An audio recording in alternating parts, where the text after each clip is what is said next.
नमस्कार, आप देख रहे हैं ब्लू एक्सप्रेस न्यूज। मैं हूं आपके साथ शालिनी। आओ बढ़ते हैं आज की बड़ी और खास खबरों की ओर। ड्रैगन पर भरोसा, हाथ ही मिले हैं, संदेह नहीं मिटा। कैसे चीन दिखा रहा चतुराई। तियानजिन में एससीओ शिखर सम्मेलन के दौरान मोदी और शी जिनपिंग के बीच हुई बैठक का न केवल नई दिल्ली में बल्कि दुनिया की अन्य राजधानियों में भी गहरी दिलचस्पी से अध्ययन किया जा रहा है।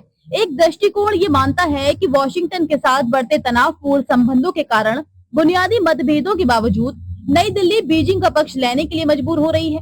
ऐसे में इस बदलाव के परिणाम स्वरूप चीन के साथ भारत की मुख्य चिंताओं में संभावित रूप से समझौता हो सकता है। दूसरी ओर विदेशी मामलों के वे पर्यवेक्षक हैं जो सुझाव देते हैं कि तियानजिन में होने वाली बैठक भारत की तरफ से चीन के साथ एक नए समझौते के साथ समाप्त हो सकती है, जिससे वैश्विक राजनीति में एक मौलिक पुनर्संरेखण हो सकता है। साथ ही अमेरिका के साथ एक चौथाई सदी पुरानी साझेदारी का अंत हो सकता है। दरअसल ये दोनों नेताओं के बीच एक बहुपक्षीय सम्मेलन के इतर हुई बैठक थी। इसका उद्देश्य 4 साल के अंतराल के बाद अक्टूबर 2024 में कजान में ब्रिक्स शिखर सम्मेलन में फिर से शुरू हुई बातचीत की प्रक्रिया को आगे बढ़ाना था। सच तो यह है कि राजीव गांधी के समय से ही हर भारतीय प्रधानमंत्री ने चीन के साथ स्थिर और विश्वसनीय कामकाजी रिश्ते चाहे हैं और उन सभी ने इस लक्ष्य को हासिल करने की दिशा में पहल भी की है।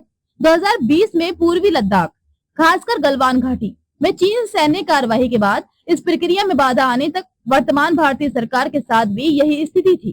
सरकार का ये दृढ़ रुख रहा है कि पूर्वी लद्दाख में गतिरोध का भारत की संतुष्टि के अनुसार समाधान होने तक सामान्य द्विपक्षीय संबंध स्थगित रहेंगे।